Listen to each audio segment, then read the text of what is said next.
It's a busy Monday morning and half your team is out with the flu. While you're prepping for the afternoon's client presentation, one of your employees comes into your office to give you his 2 weeks' notice. Should you demand his company ID and tell him to leave right away, or let him continue to work for the 2-week resignation period?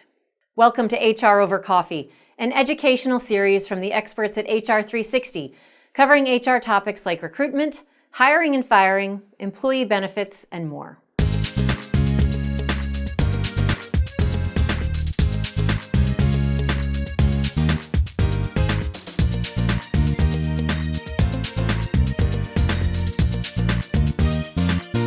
Employee turnover is inevitable, but there are several ways you can respond when an employee gives 2 weeks' notice. First, make sure you comply with the law. Most states have adopted the employment at will doctrine, which generally allows you to discharge an employee for any reason, or no reason at all, at any time and without advance notice. However, employment at will may be restricted by a statute, such as a non-discrimination law, or an express agreement to the contrary, such as a contract with either the employee or a union. So it's important to understand which federal and state laws and contract provisions apply to your company. Also, look carefully at your employee handbook. Courts have ruled that handbooks that do not have a proper employment at will disclaimer may lead employees to reasonably expect continued employment. Even with a clear and prominent disclaimer, the handbook shouldn't make any promises contrary to the employment at will statement. While we're talking about the employee handbook, check to see if company policy requires employees to give 2 weeks' notice before leaving. If it does, and you send your employee packing before the 2 weeks are up, you may be on the hook for paying him or her for the 2 weeks of work denied, depending on the policy and state law. The summarily dismissed worker could also file for unemployment benefits for the 2-week period, which could affect your unemployment insurance rates.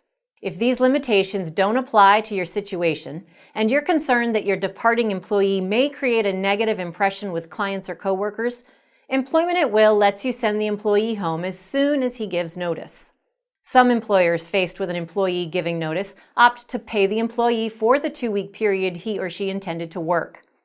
This course of action helps forestall the thorny problems we mentioned that can arise with immediate dismissal, but also eliminates concerns you may have about the employee hanging around during the resignation period, such as stealing clients or trade secrets, or simply bad-mouthing the company and distracting other employees.